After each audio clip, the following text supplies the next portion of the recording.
Assalamualaikum warahmatullahi wabarakatuh. Waalaikumsalam warahmatullahi wabarakatuh. Alhamdulillah, senang sekali hari ini kita bisa berjumpa kembali dalam acara Syiar Gerak Muslimat Indonesia. Pemirsa di rumah yang selalu setia menantikan tausiah dari Umi Hajah Irene Handono, apa kabar semuanya? Alhamdulillah. Semoga Allah Subhanahu wa Ta'ala senantiasa memberikan rizki, kesehatan, rahmat dan taufiknya. Amin ya Rabbal Alamin. Baik, kita sapa ibunda yang sangat kita sayangi, Umi Irene Handono. Apa kabar Umi?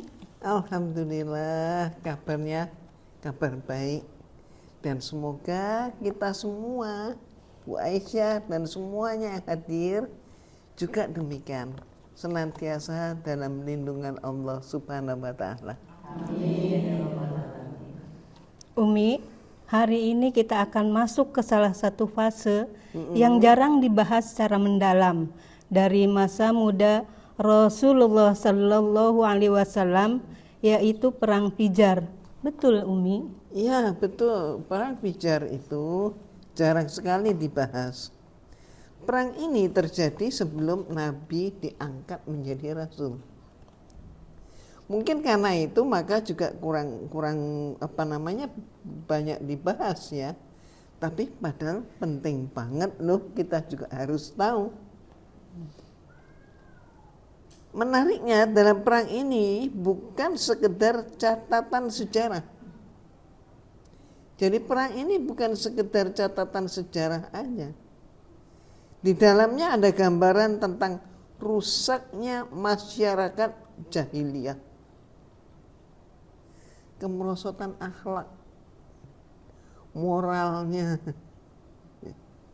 Orang pintar tapi minterin. Gitu ya. Dan seterusnya.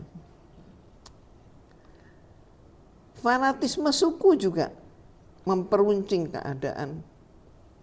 Dan bagaimana dunia Arab saat itu sangat membutuhkan cahaya risalah. Kalau enggak musnah itu. Jadi kalau kita memahami tentang Perang Fijar, kita akan melihat bahwa Rasulullah SAW, mohon maaf, pakai istilah, tidak lahir di ruang kosong, nggak ada apa-apanya, terus kemudian ujug-ujug Rasulullah diutus, nggak begitu. Justru Rasulullah SAW itu diutus dalam keadaan kemerosotan akhlak di masyarakat saat itu.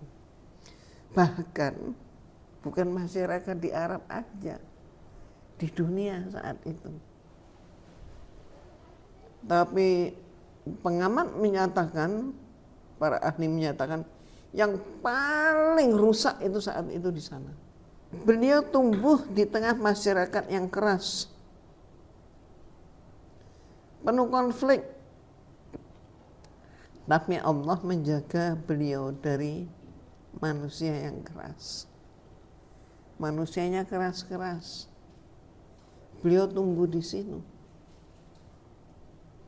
Kalau sekarang bayangkan manusia keras, mungkin yang kebayang itu bulian itu ya. Tapi Rasulullah jauh lebih daripada itu yang dialami. Bahkan seringkali mereka bukan hanya keras di ucapan, tapi keras juga di dalam perbuatan, dalam tangan, dalam tindak laku, macam-macam. Nah, Umi, mari kita mulai pertanyaan dari yang paling dasar. Oke. Apa sebenarnya Perang Fijar itu? Nah, betul sekali. Ayo kita mulai dari dasar. Perang Fijar itu adalah perang antar kabilah Arab sebelum Islam.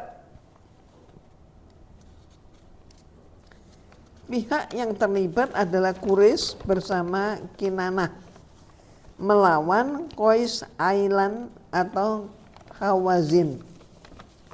Disebut Fijar karena perang ini terjadi pada bulan haram. Nah, bulan haram itu maksudnya bulan yang dilarang perang, Umi? Iya, betul. Dalam tradisi Arab, ada bulan-bulan tertentu yang dianggap suci. Pada bulan itu, orang seharusnya tidak berperang. Bahkan orang yang punya dendam pun menahan diri. Dan mereka sepakat ini. Berhenti pokoknya nggak perang dulu. Kafilah dagang bisa berjalan lebih aman tentunya. Orang bisa datang ke pasar tanpa merasa was-was, bisa berdagang, jual beli dengan bebas, tidak ada rasa ketakutan, bisa bertemu dengan senyum, dengan tertawa, canda, tidak ada rasa yang berat, dan bahkan bisa menyelesaikan urusan tanpa takut diserang. Karena sudah disepakati itu nggak ada perang. Tapi kalau sekarang lain lagi ya, gencatan senjata tahu-tahu nyerang. Nah, perang Fajar disebut Fajar karena terjadi pelanggaran terhadap kesucian bulan itu. Jadi bukan hanya terjadi perang, tapi perang itu terjadi di waktu yang secara moral dianggap tidak boleh dilakukan. Jadi masalahnya bukan hanya perang ya Umi, tapi perang di waktu yang seharusnya damai. Ya, betul sekali. Dan ini yang menarik untuk kita bahas, kita ambil ibrahnya. Karena manusia bukan tidak tahu nilai, mereka tahu. Pinter-pinter sih pinter, gitu ya. Tapi ketika ego ego tentang kelompok sudah membakar hatinya, nilai yang mereka tahu bisa mereka tidak bisa mereka abaikan, bahkan mereka injak-injak. Bukan mereka tidak tahu nilai ya, tahu bahwa itu pelanggaran, mereka bukan tidak tahu, tapi dengan sengaja mereka injak-injak. Ego, ada nggak zaman sekarang ego? Ternyata ya. Naudzubillahi min dzalik, jangan sampai kita kembali ke fase itu.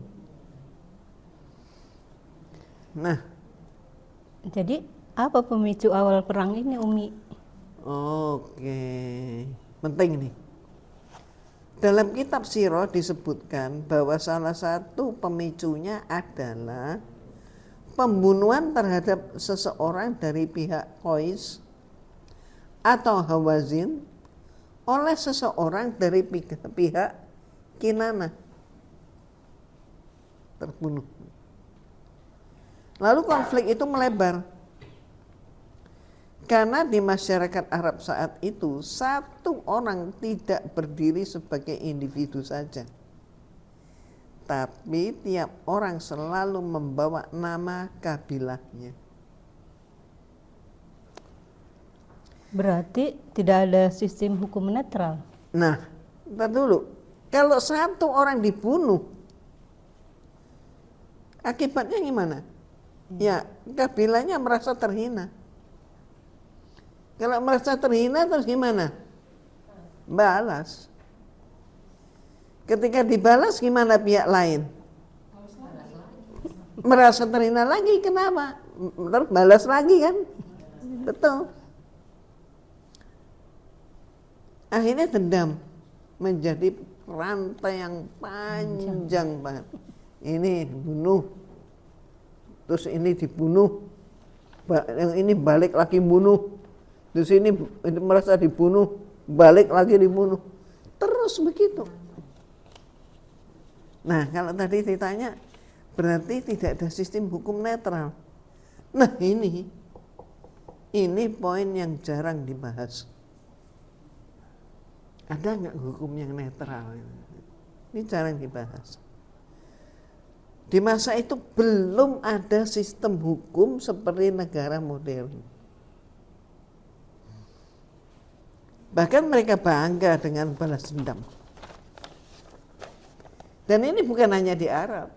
Di peradaban lain juga, moto hidupnya, aku akan membalas dendam orang tuaku. Nah, ada kan banyak kan itu. Dalam sejarah itu tercatat. Nah, tidak ada lembaga netral yang bisa berkata, yang salah orang ini. Hukum dia yang ada yang saat itu adalah solidaritas kabilah. Jadi walaupun salah, kalau kabilahnya kuat, menang. Terjadi nggak sekarang? Terjadi. Ya terjadi. Jadi mirip seperti konflik yang membesar karena identitas kelompok. Iya. Dan ini sangat relevan sampai sekarang kan. Kadang-kadang orang hari ini pun masih begitu. Banyak yang begitu. Bukan lagi kabilah Arab, tapi bisa kelompok politik. Gara-gara masalah politik sampai terjadi, apalagi kalau sudah waktunya masuk masa kampanye. Kadang-kadang antara ayah, ibu, anak, milih partainya nggak sama. Kadang-kadang gede-gedean amplop. Oh, sembako ya. Kalau sembako itu kenapa sih amplop sama sembako? Kalau sembako itu kelihatannya kan gede gitu ya.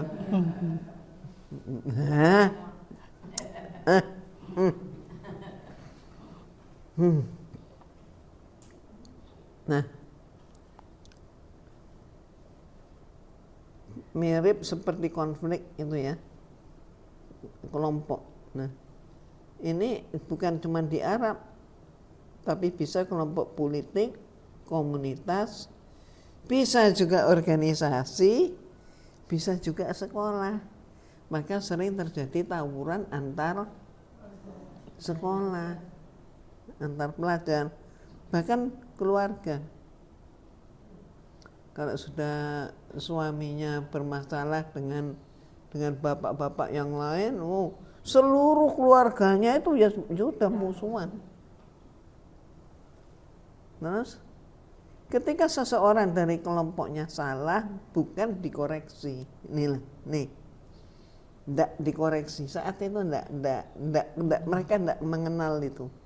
Mengoreksi itu tidak kenal. Bukan dikoreksi, malah dibela mati-matian. Akhirnya kebenaran kalah oleh loyalitas buta, geng-gengan, itu loyalitas buta. Umi tadi menyebut pasar. Apa hubungannya perang ini dengan pasar, Umi? Oh, pasar ya. Jadi gini, perang Fijar sering dikaitkan dengan suasana pasar besar Arab seperti Ukas. Nah, ini juga jarang diangkat. Jadi pasar Ukas bukan cuma pasar jual beli, tapi lebih daripada itu. Artinya apa? Artinya pasar itu sudah berkembang dan diakui sebagai pusat ekonomi, pusat budaya, media bahkan. Bahkan apa? Pasar ini juga pusat diplomasi. Dan sekaligus pasar itu jadi gengsi sosial bangsa Arab. Zaman itu begitu. Di sana orang berdagang. Di sana yang kita lihat ada yang baca syair. Yang di sana ada yang membanggakan nazabnya. Terus sebelah sana juga ada yang rundingan membangun aliansi. Di sana juga ada penyebar-penyebar berita. Jadi kalau ada konflik di sekitar pasar besar seperti itu, kira-kira tahu kan, dampaknya luas. Bukan hanya urusan darah, tapi mereka memahami sebagai urusan reputasi, harga diri.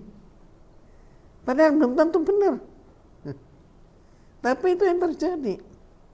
Semua ngaku benar. Dan semua menganggap orang lain salah. Keamanan dagang, pengaruh antar kabilah juga jadi pembicaraan di pasar itu. Jadi perang pijar bukan hanya soal emosi, tapi juga ekonomi dan kekuasaan, Umi. Iya, betul sekali. Betul sekali. Kekuasaan pun sampai-sampai diatur dari pasar. Pertemuan di pasar. Bayangin.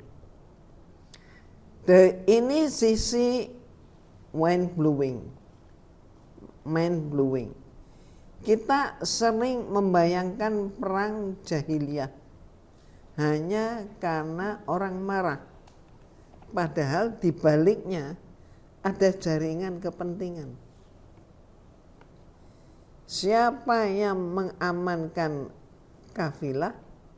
Siapa yang punya pengaruh di jalur dagang? Siapa yang dihormati di pasar? Bahkan siapa yang ditakuti? Maka hidup dari perdagangan, betul kan?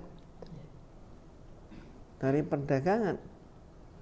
Maka keamanan jalur dagang adalah urusan besar. Masalah penting. Kalau kehormatan kabilah jatuh, maka pengaruh ekonomi juga bisa jatuh.